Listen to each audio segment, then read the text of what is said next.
Halo semuanya, selamat datang di channel yang tidak layak untuk dihina ini. Sebelum kita mulai, atur posisi santainya, seruput kopinya, dan mari kita berkhayal.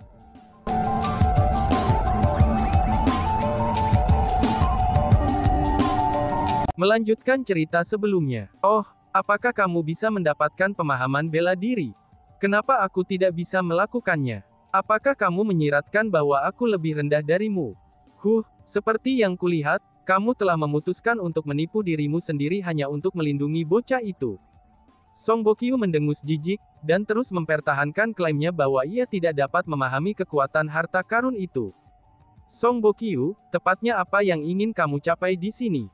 Pada saat itu, Liang Qiu Chengfeng tiba-tiba berbicara. Meskipun dia sangat lemah, matanya mirip pedang tajam saat dia menatap Song Bokyu. Sebelum Song Bokyu bisa menjawab, Chu Feng menjawab untuknya. Dia ingin mengambil kembali sumber daya kultivasi yang dia berikan sebelumnya, kata Chu Feng. Setelah Chu Feng mengatakan kata-kata itu, ekspresi kerumunan segera berubah. Kejutan bahkan memenuhi hati mereka. Alasan mereka terkejut bukan karena apa yang dikatakan Chu Feng. Tapi sebaliknya, mereka terkejut dengan perilaku dan ekspresi wajah Chu Feng. Karena Liang Qiu Chengfeng terluka parah, maka Song Bokyu adalah orang terkuat yang hadir. Baginya merencanakan untuk mempersulit Chu Feng, bahkan Liang Qiu Chengfeng tidak akan bisa melindunginya. Chu Feng sedang menghadapi bencana yang akan terjadi, dan tidak ada seorang pun yang bisa membantunya. Biasanya dalam situasi seperti itu, seseorang pasti akan benar-benar bingung dengan apa yang harus dilakukan, jika seseorang belum menggigil ketakutan. Namun anehnya, tidak ada jejak gugup di wajah Chu Feng. Bahkan sebaliknya, ekspresinya tetap sangat tenang. Itu seolah-olah dia tidak dalam bahaya sama sekali. Mungkinkah anak itu benar-benar sangat berani, dan hatinya benar-benar sangat kuat, sehingga ekspresinya dapat tetap tidak berubah bahkan di depan bahaya seperti itu? Ucap kerumunan.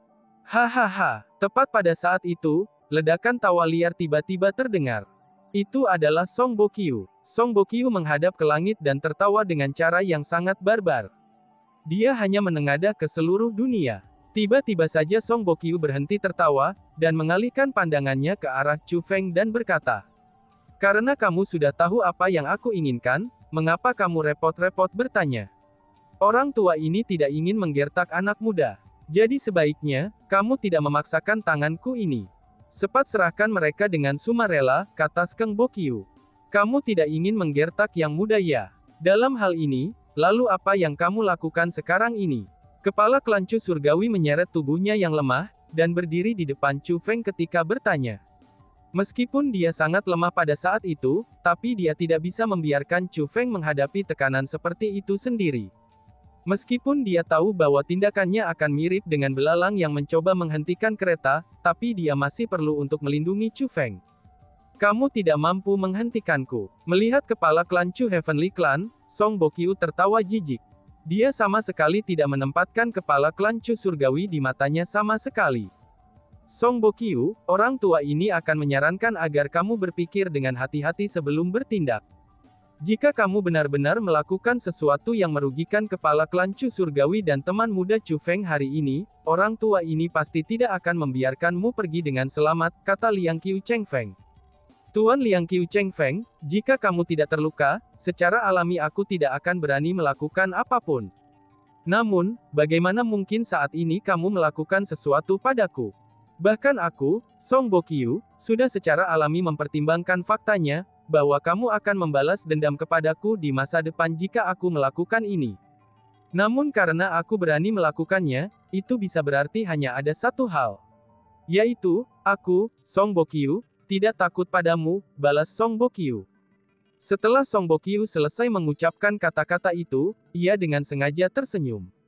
Kemudian, dia mengungkapkan tatapan mengancam, dan berkata kepada Liang Qiu Chengfeng, "Saat ini kamu tidak berdaya untuk membela diri. Dengan demikian, jangan bertindak tidak hormat kepada aku. Jika tidak, aku mungkin akan melakukan sesuatu yang tidak sopan kepadamu," ucapnya. "Kurang ajar, kamu berani mengancam kakak seniorku. Jika kamu memiliki kemampuan, kenapa kamu tidak mencoba menyentuh kakak seniorku? Tuanku pasti tidak akan membiarkanmu lolos begitu saja." Liang Qiu Hongyue mengarahkan jarinya ke arah Song Bokyu, dan mengecam dengan marah. Di dunia ini tidak ada hal yang aku, Song Bokyu, tidak berani lakukan. Nona kecil, kamu berpikir bahwa aku tidak berani melakukan apa-apa karena kultivasi tuanmu melebihi milikku. Jika memang begitu, mengapa kamu tidak melihat Li Tai itu? Mungkinkah kamu berpikir bahwa kultivasi kepala klan Li Heavenly Clan tidak lebih unggul dari milikku? Song Bokyu berkata sambil menunjuk ke arah Li Tai. Kamu, seru Liang Qiu Hongyue yang sangat marah. Namun setelah mendengar apa yang dikatakan Song Bokyu, kepercayaan dirinya yang sebelumnya juga mulai menghilang. Karena bagaimanapun, apa yang dikatakan Song Bokyu sangat masuk akal. Karena dia berani melukai Li Tai, itu berarti dia akan dikejar oleh klan Surgawi Li. Meskipun kekuatan Li Heavenly Clan tidak sekuat tuannya, tapi dia tidak bisa menjamin bahwa Song Bokyu tidak akan berakhir melakukan sesuatu yang merugikan mereka juga. Dengan demikian, Liang Qiu Hongyue tidak lagi berani mengatakannya lagi. Dia takut bahwa Song Bokyu akan menjadi gila, dan akhirnya membahayakan dirinya. Song Bokyu, jika kamu ingin membahayakan teman muda Chu Feng hari ini, kamu harus melakukannya di atas tubuh lelaki tua ini. Tepat pada saat itu, Liang Qiu Cheng Feng yang sangat lemah berdiri di depan Chu Feng. Meskipun benar bahwa dia tidak berdaya untuk menghentikan Song Bokyu, tapi dia telah menyatakan tekadnya untuk melindungi Chu Feng. Hahaha, Liang Qiu Cheng Feng, aku mengira kamu menjadi ahli di masa lalu. Namun tidak pernah aku berharap, bahwa kamu akan menjadi sebodoh ini. Apakah kamu benar-benar berpikir bahwa kamu, dengan bagaimana kamu sekarang, itu bisa menghentikanku? Song Bokyu berbicara dengan dingin. Pada saat itu, yang lain tidak memiliki hati untuk repot memahami harta karun. Dengan ekspresi tak berdaya, mereka menyaksikan semuanya secara terbuka di depan mereka. Mereka semua merasa bahwa, Chu Feng akhirnya akan menderita bencana besar, dan tidak ada yang bisa melindunginya. Teman muda Chu Feng, sebagai seorang pria, seseorang tidak perlu repot dengan penderitaan sesaat. Ini hanya menyerahkan beberapa sumber daya kultivasi. Tidak peduli apa, itu akan lebih baik daripada kehilangan nyawa seseorang. Teman muda Chu Feng, kamu harus menyerahkan sumber daya kultivasinya. Teman muda Chu Feng, berikan saja padanya. Ini lebih baik daripada menderita rasa sakit dan penyiksaan. Kalau tidak, tidak hanya kamu saja, kamu bahkan akan melibatkan Tuan Liang Qiu Cheng Feng dan kepala klan Chu kamu sendiri. Merasa tak berdaya, kerumunan mulai membujuk Chu Feng untuk menyerahkan sumber daya kultivasi. Karena bagaimanapun, Song Bokyu tidak mengatakan bahwa ia bersikeras membunuh Chu Feng. Dengan demikian, selama Chu Feng menyerahkan sumber daya kultivasi, maka dia dapat menghindari bencana. Dihadapkan dengan saran orang banyak, Chu Feng menggelengkan kepalanya. Lalu kemudian, dia berjalan di depan kepala klan Chu Heavenly Clan dan Liang Qiu Cheng Feng, itu untuk menghadapi Song Bokyu secara langsung. Melihat ini, semua orang menghela nafas lega. Mereka semua berpikir bahwa Chu Feng berencana untuk menyerah. Namun pada saat berikutnya, Chu Feng mengatakan sesuatu yang menyebabkan semua ekspresi mereka berubah sangat besar. Song Bokyu, lautan kepahitan tidak ada batasnya. Yang terbaik bagimu untuk berbalik dan pergi ke pantai. Jika kamu meminta maaf kepadaku sekarang juga, aku dapat menganggapnya bahwa tidak ada yang terjadi. Tapi jika tidak, bahkan jika kamu berlutut dan memohon maaf padaku, maka aku, Chu Feng, pasti tidak akan mengampunimu, kata Chu Feng kepada Song Bokyu. Oh surga, apakah dia sudah gila? Pikiran ini hadir di benak setiap orang yang hadir. Bahkan Li Tai yang berharap untuk kematian Chu Feng, dia juga berpikir dengan cara yang sama. Tidak ada dari mereka yang mengharapkan Chu Feng mengatakan kata-kata provokatif terhadap Song Bokyu dalam situasi seperti itu. Mungkinkah Chu Feng sudah bosan hidup? Keparat, kamu cari mati. Teriak Song Bokyu yang menjadi sangat-sangat marah. Setelah dia berteriak keras, penindasan tanpa batas segera tersapu keluar dari tubuhnya. Dia berencana untuk menyerang Chu Feng. Merasakan kekuatan Song Bokyu yang menindas, semua orang berteriak oh tidak di dalam hati mereka. Mereka merasa bahwa Chu Feng akan berakhir sangat menderita. Gabruk. Namun tiba-tiba saja, suara teredam segera terdengar. Dan kemudian, semua orang yang hadir dibuat tercengang. Bahkan kejutan memenuhi mata mereka. Mereka terkejut saat menemukan bahwa Song Bokyu, yang berencana untuk menyerang Chu Feng, dia sebenarnya berlutut di depan Chu Feng. Adegan yang tiba-tiba ini terjadi, itu menyebabkan semua orang terkejut. Pada saat itu, orang banyak secara tidak sadar mengalihkan pandangan mereka ke arah Chu Feng. Mereka bahkan sampai berpikir, mungkinkah, apakah itu disebabkan oleh Chu Feng? Chu Feng benar-benar memiliki kekuatan semacam ini. Tidak heran dia berani menantang Song Bokyu seperti itu. Karena ternyata, dia punya kartu truf, pikir orang banyak. Meskipun mereka merasa itu sangat luar biasa, tapi semua orang merasa bahwa itu dilakukan oleh Chu Feng. "Kamu siapa?" Tiba-tiba saja, seseorang berteriak dengan keras. Dan selanjutnya, orang itu menatap ke depan dengan ekspresi khawatir. Beralih ke arah yang dilihat orang itu, orang banyak terkejut saat menemukan bahwa ada dua sosok tambahan ke arah gerbang pembentukan formasi. Mereka adalah dua wanita. Tidak hanya mereka sangat cantik, tetapi mereka juga memiliki udara yang luar biasa, dan menyerupai peri surgawi. Namun, mereka tidak tahu siapa kedua wanita itu. "Kalian berdua." Tiba-tiba saja banyak klan surgawi Wuma mengungkapkan ekspresi marah di wajah mereka. Namun, yang paling emosional pada saat itu tidak lain adalah Chu Feng. Chu Feng bisa mengenali dengan lirikannya bahwa keduanya adalah orang-orang yang ia dambakan siang dan malam, yaitu Surou dan Sumei. "Tangkap kedua iblis itu!" teriak seseorang. Pada saat yang bersamaan, berbagai anggota klan surgawi Wuma yang hadir semua bergegas menuju Surou dan Sumei. Mereka tentu saja tidak akan membiarkan dua penjahat yang merampok sumber daya kultivasi mereka, dan juga telah melukai klan mereka itu melarikan diri. Menjerit, Surou dengan lembut melambaikan tangannya, dan klan surgawi Wuma yang baru saja bergegas maju bereaksi seolah-olah mereka adalah daun yang telah menghadapi angin kencang, dan mereka pun dihempaskan. Dalam keadaan menyesal, mereka jatuh ke tanah. Pada saat itu, kerumunan termasuk Liang Qiu Cheng Feng mengungkapkan tatapan serius.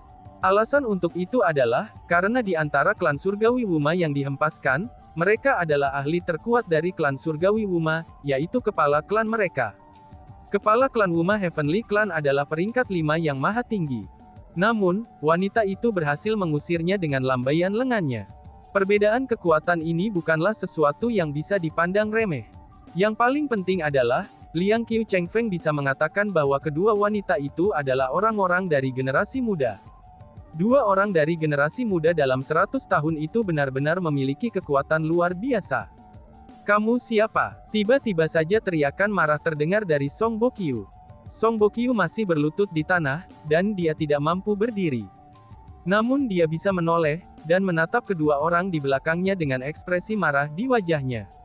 Begitu Song Bokyu berbicara, orang banyak tiba-tiba menyadari. Ternyata orang yang telah menyebabkan Song Bokyu berlutut di depan Chu Feng bukanlah Chu Feng. Namun sebaliknya, itu adalah dua wanita muda yang tidak diketahui asalnya. "Cepat lepaskan pria tua ini. Kalau tidak, aku pasti akan..." Song Bokyu terus berteriak dengan marah, dan mulai mengancam Surou dan Sumei. Namun kata-katanya baru saja meninggalkan mulutnya ketika Sumei, yang berdiri di samping Surou mengangkat lengannya, dan mengirimkan sinar cahaya lurus ke arah Song Bokyu. Sinar cahaya itu sangat cepat, dan menembus mulut Song Bokyu. Cerot, darah segera berceceran di mana-mana. Song Bokyu mulai menggeram dengan sedih. Lidahnya tidak hanya hancur dan mulutnya menembus, tetapi sinar cahaya itu benar-benar berubah menjadi rune dan simbol yang mulai menyerang tubuhnya melalui mulutnya yang terkoyak. Pada saat itu, Song Bokyu mengalami rasa sakit yang menyedihkan. Setelah merawat Song Bokyu, Surou mengangkat tangannya dan menghisap harta kultivasi langsung ke tangannya. Berhenti. Melihat bahwa Surou dan Sumei benar-benar datang untuk sumber daya kultivasi, ekspresi kerumunan semuanya berubah. Seseorang di antara mereka bahkan secara tidak sadar terbang ke arah Surou, itu dengan maksud untuk merebut kembali harta kultivasi itu. Lagi pula, harta itu adalah sesuatu yang telah mereka alami dengan susah payah untuk didapatkan. Selain itu, harta itu mengandung pemahaman bela diri yang mendalam. Secara alami, mereka tidak akan membiarkannya dijara oleh orang lain. Namun sebelum orang itu atau orang lain dapat mendekati Surou, Surou mengalihkan pandangannya ke arah mereka, dan segera menyebabkan udara berubah menjadi dingin yang mengancam. Adapun orang yang bergegas ke arahnya, dia disambut oleh hembusan udara dingin, dan seketika membeku di udara. Hanya setelah dia jatuh ke tanah, es yang menutupi tubuhnya langsung hancur. Namun wajahnya masih tertutup salju, dan dia menggigil di sekujur tubuhnya. Bukan hanya dia kehilangan semua kemampuan bertarungnya, tetapi dia bahkan berada di ambang kematian. Aku tidak ingin membunuh siapapun, kalian semua sebaiknya tidak memaksakan tanganku untuk melakukannya. Pada saat itu, sebuah suara terdengar dari mulut Surou. Suara itu sangat dingin, dan penuh dengan niat membunuh. Melihat orang yang jatuh ke tanah dan mendengar suara itu, tubuh orang banyak langsung bergetar. Kemudian, meskipun mereka tidak mau, tapi mereka tidak berani mengatakan apa-apa. Melihat itu, Surou dan Sumei berbalik dan bersiap untuk pergi. Berhenti. Namun pada saat itu, suara lain segera terdengar. Itu adalah suara Chu Feng. Chu Feng bisa mengatakan bahwa orang yang telah berbicara sebelumnya bukanlah Surou, tetapi Moon Immortal. Namun yang lain tidak tahu, bahwa Chu Feng mengenal abadi bulan. Jadi setelah Chu Feng berbicara, mereka semua mulai khawatir akan keselamatannya. Namun yang mengejutkan mereka adalah, Surou dan Sumei berbalik. Mereka hanya melihat Chu Feng, dan tampaknya tidak punya niat untuk menyerangnya. Chu Feng, aku tahu apa yang ingin kamu katakan. Aku pasti akan mengembalikan tubuh mereka kepadamu. Namun ini masih belum waktunya, kata Moon Immortal. Surou dan Sumei berbicara pada saat yang sama. Namun suara mereka sangat identik, dan itu adalah suara Immortal Bulan. Teman muda Chu Feng, apakah kamu kenal mereka? Setelah Moon Immortal berbicara, semua orang mulai mempertanyakan Chu Feng. Mereka tidak pernah mengantisipasi, bahwa Chu Feng akan mengetahui siapa mereka berdua. Ini terutama berlaku untuk orang-orang dari klan Surgawi Wuma. Namun Chu Feng tidak mau menanggapi pertanyaan kerumunan. Dia hanya menatap Moon Immortal dan berkata, kamu bisa menempati tubuh orang lain dengan sangat baik. Tidak ada alasan bagi kamu untuk bersikeras menduduki tubuh mereka, kata Chu Feng. Jika aku bisa, aku sudah bertukar tubuh. Namun sayangnya, hanya mereka berdua yang bisa digunakan olehku, kata Moon Immortal. Jika itu masalahnya, aku tidak bisa membiarkanmu meninggalkan tempat ini. Saat Chu Feng berbicara, dia tiba-tiba membuka tangannya. Di telapak tangannya, dua simbol formasi mulai mekar dengan cahaya terang. Pada saat yang sama, kekuatan spiritual yang tak terbatas dilepaskan dari tubuhnya. Kekuatan itu sangat kuat. Semua orang yang hadir bisa merasakan bahaya fatal dari kekuatan spiritual Chu Feng. Bagaimana mungkin Chu Feng memiliki kekuatan seperti itu?